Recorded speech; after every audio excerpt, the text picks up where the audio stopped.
तो यहाँ पर हम देख रहे थे कि मोल यानी मोलर मास किस तरह से फाइंड आउट करते हैं। तो किसी भी सब्सटेंस का मोलर मास कैसे फाइंड आउट करा जाएगा, जैसे कि मैंने कह दिया हाइड्रोजन, हाइड्रोजन का मास होता है 1 यूनिफाइड, इसका मतलब उसका मोलर मास हम देख सकते हैं 1 ग्राम। इसी तरह से हाइड्रोजन मॉलिक्यूल का 2 यूनिफाइड, इसका मतलब हम इसको लिख सकते हैं 2 ग्राम। ये तो इसका होगा मॉलिक्यूलर मास और ये होगा मोलर मास। अब बात ये आती है कि मोलर जो शब्द है, जो वर्ड है, इसके अंदर कितने एटम को कंसीडर करा गया है। एक आवागाद्रो नाम के साइंटिस्ट थे जिन्होंने रिसर्च के अकॉर्डिंग बताया कि इस मोल के अंदर यानी एक मोल सब्सटेंस, कोई भी सब्सटेंस है, उसमें Na पार्टिकल्स होते हैं। Na का मतलब 6.022 into 10 raised to the power 23 particles.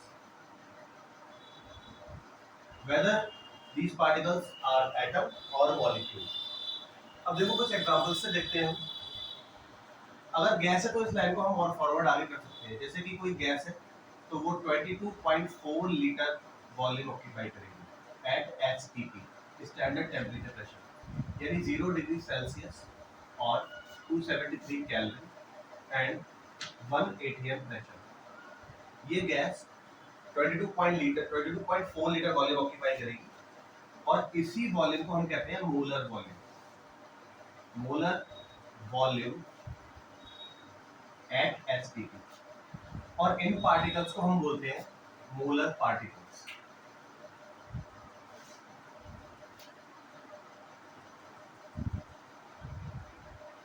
Molar particles क्यों? क्योंकि 1 मोल के पार्टिकल्स। इसी मोल कॉन्सेप्ट की जो ये लाइन हमने लिखी है, इससे बना मोल से रिलेटेड वाई डायग्राम। इस तरह से वाई डायग्राम जरा बनाते हैं। यहाँ पर हम लिखेंगे 1 मोल। अब 1 मोल क्या है? किसी भी सब्सटेंस को मेजर करने की एक यूनिट, और 1 मोल में अगर मुझे पार्टिकल निकालने हैं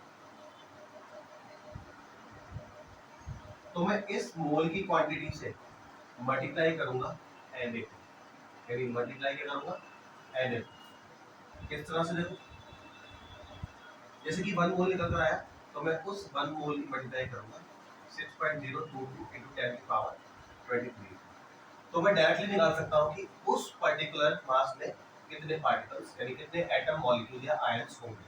इसी तरह से अगर मुझे वॉल्यूम फाइंड आउट करना है तो वॉल्यूम के लिए 1 मोल का वॉल्यूम होता है 22.4 लीटर, तो मैं डायरेक्टली मल्टीप्लाई करूंगा 22.4 लीटर और निकल कर आ जाएगा उस सब्सटेंस का वॉल्यूम। अभी ये न्यूमेरिकल की हर सब समझेंगे। और इसके बाद इसी सब्सटेंस को ये वॉल्यूम पार्टिकल्स हो गया, वॉल्यूम हो गया, और अगर हम मास से मल्टीप्लाई कर देंगे इस मोल की क्वांटिटी को तो वो निकल कर आ जाएगा मोलर मास।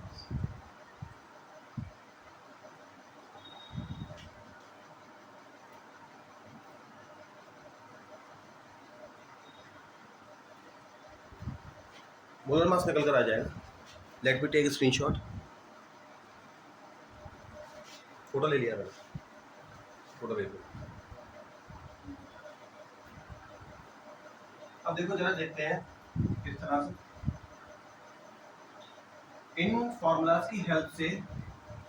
एक फॉर्मूला जो कि शॉर्टकट के लिए मैंने थोड़ा सा बनाया हुआ है, वो किस तरह से देखो।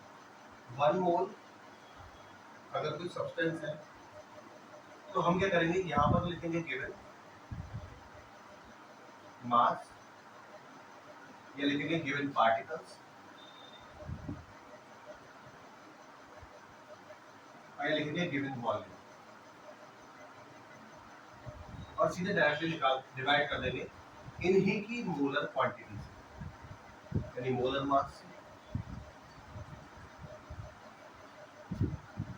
यानी मोलर पार्टिकल्स से। मोलर मास तो सबका डिफरेंट होगा लेकिन पार्टिकल सबके सेम होंगे। लेकिन पार्टिकल सबके सेम होंगे, यानी वो पार्टिकल्स कितने होंगे 6.022 into 10 to the power 23। यानी अगर कुछ पार्टिकल्स हमें दिए हैं तो हम 6.022 10 की पावर 23 से डिवाइड करके, यानी डिवाइड करके हम निकाल लेंगे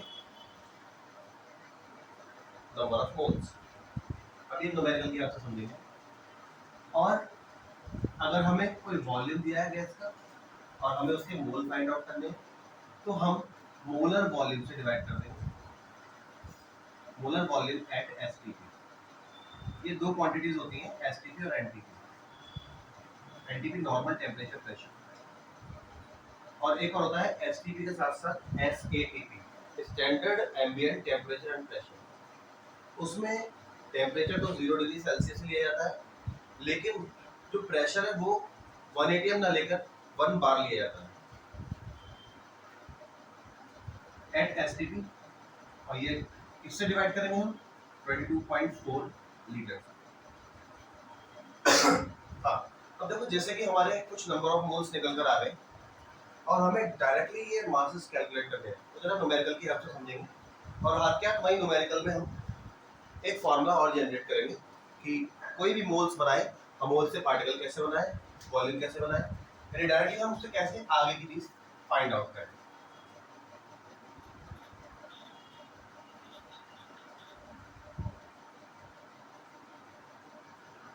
जैसे कि क्वेश्चन में लेता हूं,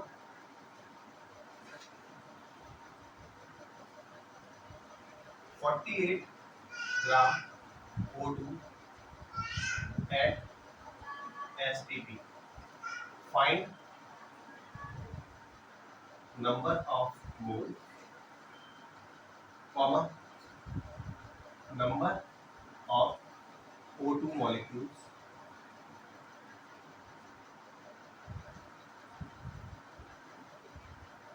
and volume occupied by the given mass। ये तीनों चीजें हम फाइंड आउट करेंगे। देखते हैं।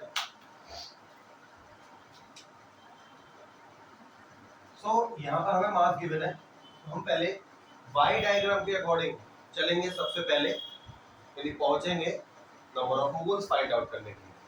तो नंबर ऑफ मोल्स कैसे फाइंड आउट करेंगे? Number of moles is equal to given mass upon molar mass. Molar mass of oxygen क्या होता है? 16 मल्टीप्लाई बाय 2, 32 यूनिफाइड। ये तो मॉलिक्यूलर मास है, लेकिन अगर हम यहाँ पे ग्राम लगा दें तो वो मोलर मास निकालते हैं ना। 48 डिवाइड बाय 32, ये आ गया हमारा 1.5 मोल। 1.5 मोल आ गया। अब देखो डायरेक्टली हमें फाइंड आउट करने हैं, मोल्स तो हमारे पास आ गए, अब हमें मॉलिक्यूल फाइंड आउट करने हैं। मॉलिक्यूल का मतलब पार्टिकल। अब हमें पता है 1 mole of any substance is equal to 6.022 into 10 to the power 23 atom molecule के आयंस। कह सकते हैं O2 मॉलिक्यूल्स। अब हमारे पास 1.5 मोल्स है, तो दोनों तरफ हम 1.5 मोल यानी 1.5 से मल्टीप्लाई कर देंगे। It is called unitary method to find out moles. 1.5 mole therefore is equal to 1.5 multiplied by 6.022 into 10 to the power 23 O2 molecule। Therefore 9.033 into 10 to the power 23 molecules। अब इन्हीं डाटा को मैं यूज करके और बाकी चीजें फाइंड आउट करूंगा आगे। ऐसा नहीं है कि एक मास ही दिया है उसे हम बाकी सब निकाल सकते हैं। मास के साथ साथ यानी पार्टिकल्स के साथ साथ हम मोल्स भी उसके फाइंड आउट कर सकते हैं। वो नेक्स्ट क्वेश्चन में देखेंगे। इन्हीं पार्टिकल्स को हम यूज करेंगे और उससे नंबर ऑफ मोल निकालेंगे, उसका मास निकालेंगे, वॉल्यूम ऑक्यूपाइड निकालेंगे, सारा कुछ हम उससे कैलकुलेट करेंगे। यानी कोई सा भी आंसर हम यूज कर सकते हैं, उससे बाकी की और वैल्यूज भी निकाल सकते हैं। अब ये पार्टिकल्स आ गए, अब वो वॉल्यूम ऑक्यूपाइड करा है, हमें पता है 1 mole is equal to 22.4 litre volume. 1 mole 22.4 litre volume occupy करता है। Therefore 1.4 mole can occupy 1.4 multiplied by 22.4 liter volume, that is 33.6 litre. यानी ये जो ऑक्सीजन इतना मास जो हमें दिया है, ये 33.6 लीटर वॉल्यूम ऑक्यूपाई कर जाएगी।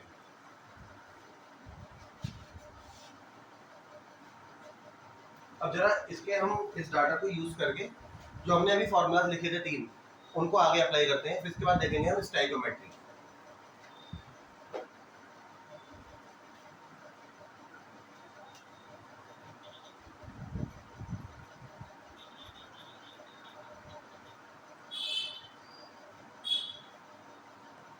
अभी ऑक्सीजन वाला ही ले लेते हैं। देखिए क्वेश्चन सेकंड हमने लिया यहाँ पर 9.066 into 10 raised to the power 23 molecules of oxygen. Find number 1 moles, number 2 molar mass of these particles, number 3 volume occupied at STP. अगर STP नहीं कहता है और STP की जगह कुछ टेम्परेचर दिया है, प्रेशर दिया है, तो हम PV = NRT की हेल्प से वहाँ पे नंबर ऑफ मोल्स निकालेंगे और R की वैल्यू रखेंगे 0.0821, जिसकी हेल्प से हम वहाँ पर number of moles find out कर सकते हैं। बिकॉज टेम्परेचर इंक्रीज करने पर वॉल्यूम इंक्रीज कर जाएगा, लेकिन नंबर ऑफ मोल्स तो वही रहेगा, तो वहाँ पर हम वॉल्यूम फाइंड आउट कर सकते हैं। अगर टेम्परेचर STP से ज़्यादा है तो वॉल्यूम ज़्यादा होगा, अगर टेम्परेचर STP से कम है तो वहाँ पर वॉल्यूम कम होगा। ये हम डिटेल में पढ़ते हैं गैसेस स्टेट चैप्टर नंबर 5 में, Boyle's law, Charles law, Avogadro law, these बहुत सारे लॉ गैस की जो मोशन है गैस का उसमें हम पढ़ते हैं। Now firstly we will find out mole. To find out mole एक तो यूनिटरी मेथड से भी निकाल सकते हैं और डायरेक्टली फार्मूला से भी निकाल सकते हैं। देखो जो फार्मूला से हम निकाल रहे हैं उसका फार्मूला है गिवन पार्टिकल्स, जो मैंने गिवन वाला फार्मूला बताया था आपको, upon molar particles.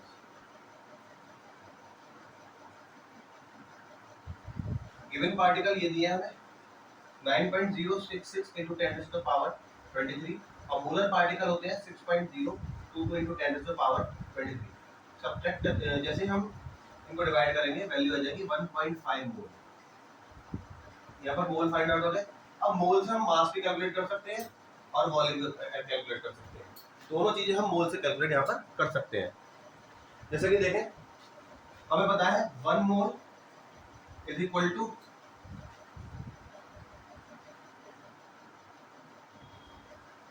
Molar mass, और हमें 1.5 के निकालने हैं। मोलर मास कितना होता है इसका? मोलर मास जो होता है ऑक्सीजन का होता है 32 ग्राम, और हमें 1.5 मोल्स की निकालनी है, तो 1.5 से मल्टीप्लाई कर दी जाएगी यहाँ पर, और 48 ग्राम यहाँ पर आंसर हमारा आ जाएगा।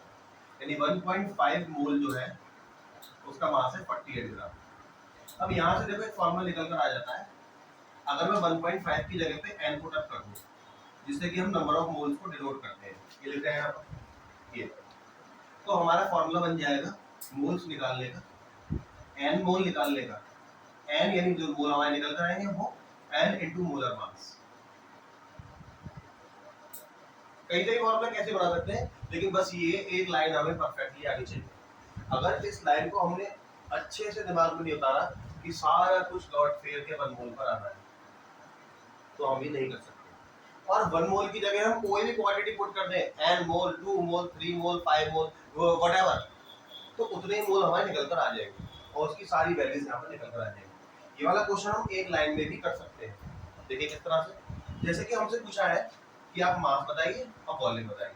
हमें पता है 1 mole is equal to molar mass is equal to 22.4 litre. अब हमने क्या करा, यहाँ पे 1 की जगह पर रखा 1.5, जो कि मोल निकल कर आएंगे। 1.5 mole is equal to molar mass of oxygen 32, और मोल जो यहाँ पे निकल कर आए हमारे, और 1 की जगह n रख सकते हैं यहाँ पर, कि अगर मैं कहूँ 1 मोल मोलर मास 22.4, तो यहाँ पर मैं इसकी जगह पर सब जगह n भी सब्स्टिट्यूट कर सकता हूँ, n भी पुट अप कर सकता हूँ। n का मतलब जो नंबर ऑफ मोल निकल कर आएंगे। उसे मैं यहाँ पर पुट कर सकता हूँ। और 1.5 यानी number of mole into 22.4 litre. अब देखो ये आंसर क्या है निकल कर, ये आया 48 ग्राम और ये निकल कर आया हमारा, कैलकुलेटर हमने मल्टीप्लाई करी 1.5 से तो 33.6 लीटर वॉल्यूम। तो ये दोनों हमारे आंसर, वॉल्यूम भी आ गया एक ही लाइन में हमारा और मास भी आ गया, दोनों क्वांटिटीज हमारी निकल कर। तो इस एक सिंगल लाइन से हम काफी चीजें कैलकुलेट कर सकते हैं।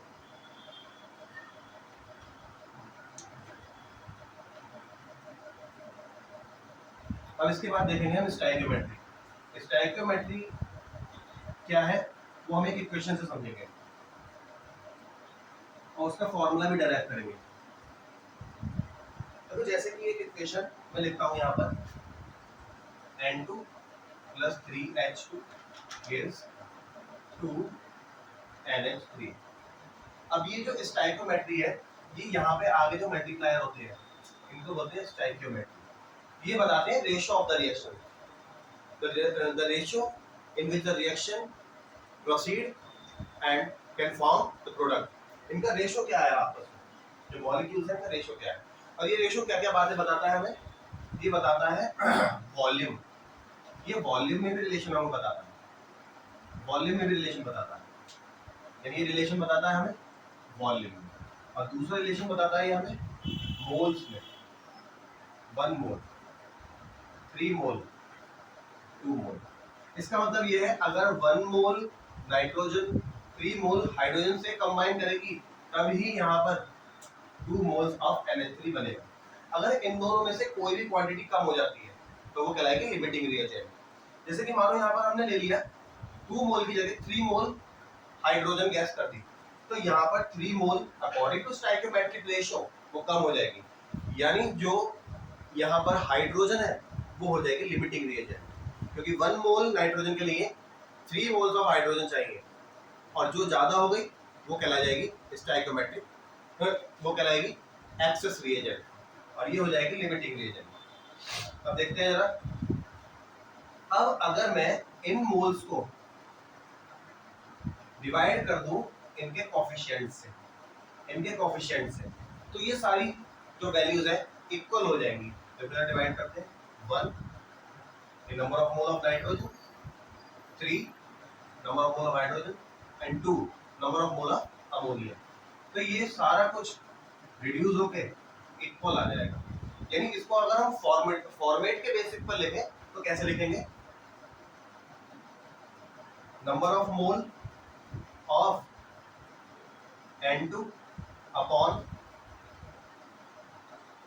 A ने यहाँ पर लिखेंगे 1 is the coefficient of N2 that is multiplier of nitrogen, और इसके बाद नंबर ऑफ मोल, ये क्या था, number of mole of H2 और डिवाइड में लिखेंगे इसका कोफिशिएंट यानी 3, और number of mole of NH3 और डिवाइड में लिखेंगे इसका कोफिशिएंट यानी 2।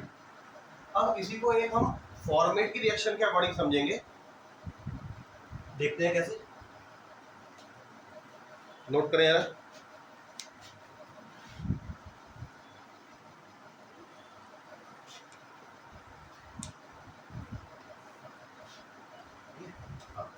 अब देखो एक फॉर्मेट वाली रिएक्शन देखते हैं, तो उस फॉर्मेट की रिएक्शन से हमें और भी ज्यादा डिटेल में आ जाएगा, क्योंकि फॉर्मुलेशन रिएक्शन है, ये हम फॉर्मूला कैसे सेटअप करें इसका स्टोइकियोमेट्री। जैसे कि मैंने एक रिएक्शन ले ली, A mole of A plus B of B gives us C mole of C plus D mole of D। इसमें स्टोइकियोमेट्री की हम लाइन सेटअप करेंगे और फिर आगे अभी और देखेंगे कि उस लाइन की हेल्प से हम नंबर ऑफ मोल आगे के कैसे फाइंड आउट कर सकते हैं। देखो ये मैंने आपको बताया था number of mole of A upon stoichiometry, number of mole of B upon stoichiometry of B, number of mole of C upon stoichiometry of C, plus C को जरा कर्सर बना लेते हैं, छोटा लगता है, number of mole of B upon stoichiometry of B।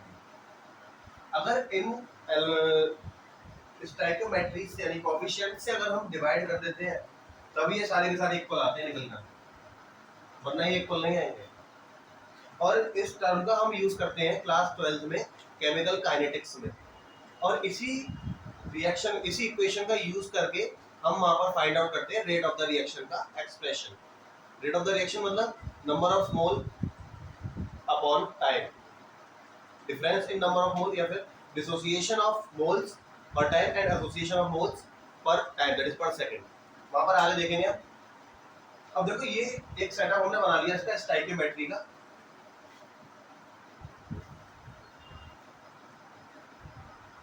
Stoichiometry का हमने एक सेटअप बना लिया। अब इसके बाद इस लाइन को हम यूज कैसे करेंगे वो देखेंगे हमें न्यूमेरिकल के थ्रू। उसमें हम लिमिटिंग रिएजेंट भी स्टडी करेंगे थोड़ा।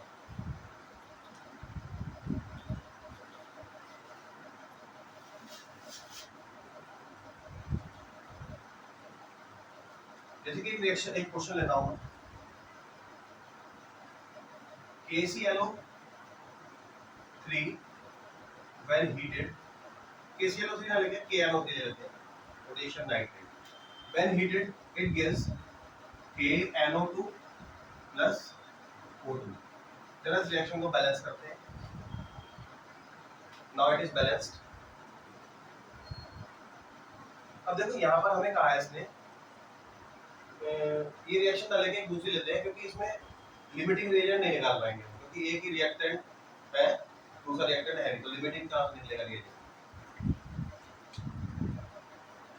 हाँ, इसी के रिगार्डिंग एग्जांपल देखते हैं जिसमें दो रिएक्टेंट और दो प्रोडक्ट बन रहे हैं। जैसे कि मैंने लिखा copper sulphate react with iron to form iron sulphate, ferrous sulphate and copper precipitate. देखो इनका पहले हमें मास पता होना चाहिए। कॉपर का मास होता है 63.5 यूनिफाइड, आयरन का मास होता है हमारा 26 ये होता है 56 यूनिफाइड, सल्फर का 32 यूनिफाइड, ऑक्सीजन 16 यूनिफाइड। ये सारे मास हमने यहाँ पर नोट कर दिए हैं। अब उसके बाद इसमें हम कैलकुलेशन करेंगे आगे। तो पहले ये देखते हैं कि कॉपर सल्फेट, इनकी सबकी स्टोइकियोमेट्री तो बने। मैंने कह दिया पहले कॉपर सल्फेट का मास कैलकुलेट करेंगे। Cu 63.5, sulphate SO4, sulphur 32, oxygen 64। Now mass calculate करेंगे 0.5, 4 और 2 6, 3 9, 6 और 3 9 15, 153, 159.5।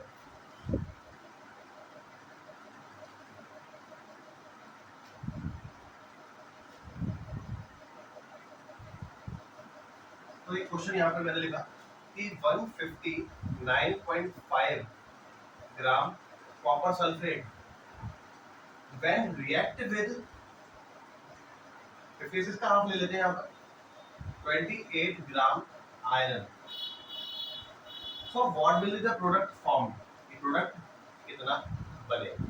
तो पहले तो इनके क्या करेंगे हम स्टोइकियोमेट्रिक रेशियो कंपेयर करने के लिए ज्यादा वॉल्यूम पे पहुंचते हैं या नंबर ऑफ मोल पर। तो पहले मोल पर पहुंचते हैं, तो नंबर ऑफ मोल इसके बनाने के लिए हमको इसको डिवाइड करना पड़ेगा मोलर मास से, और इसको भी मोलर मास से। यहाँ पर आ गया 1/2 मोल और ये आ गया 1 मोल। 1 मोल यानी copper sulphate should be 1 mole and iron is now half mole, but according to stoichiometry ये सारे होने चाहिए 1 मोल और ये 1 मोल, तब ये जाके 1 मोल बनेगा और ये भी 1 मोल बनेगा। लेकिन यहाँ पर ये लिमिटिंग रिएजेंट आ गया,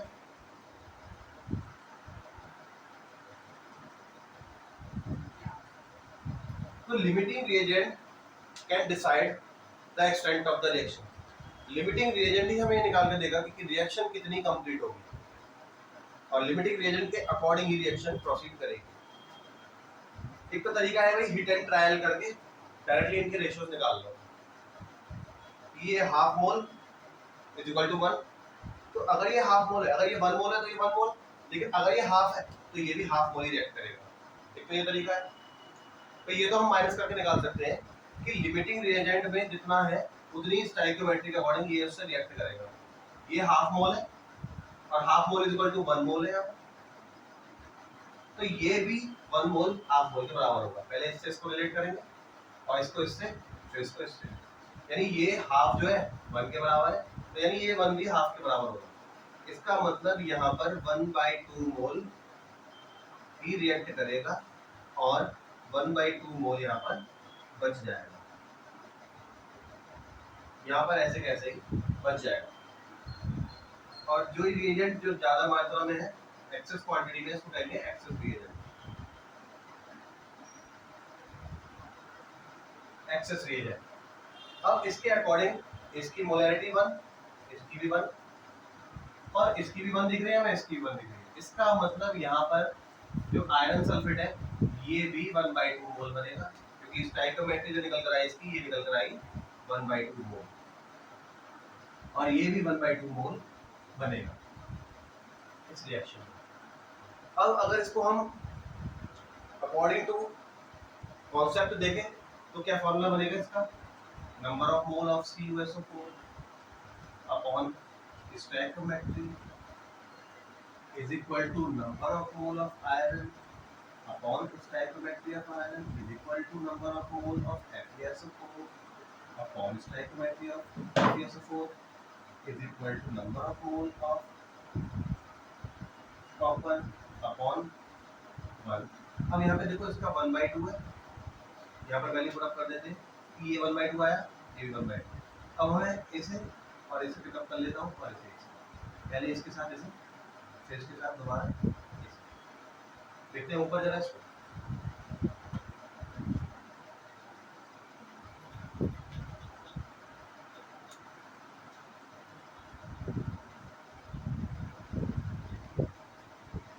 yes, number of mole of copper sulphate 1/2 आया निकल कर यहाँ स्टोइकियोमेट्री के अकॉर्डिंग जो कि रिएक्ट कर रहे हैं।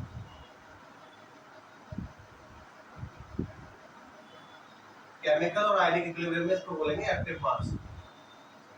1/2 upon stoichiometry is equal to number of mole of FeSO4 upon stoichiometry. तो डायरेक्टली यहाँ पे नंबर ऑफ मोल निकल कर आ गया 1। ये जो FeSO4 है वो 1 मोल बनेगा।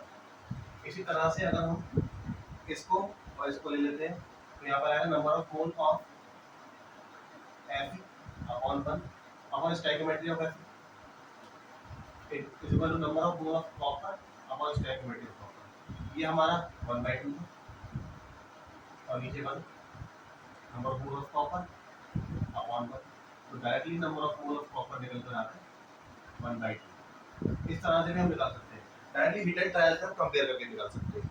दो तरीके से हम कैलकुलेट कर सकते हैं।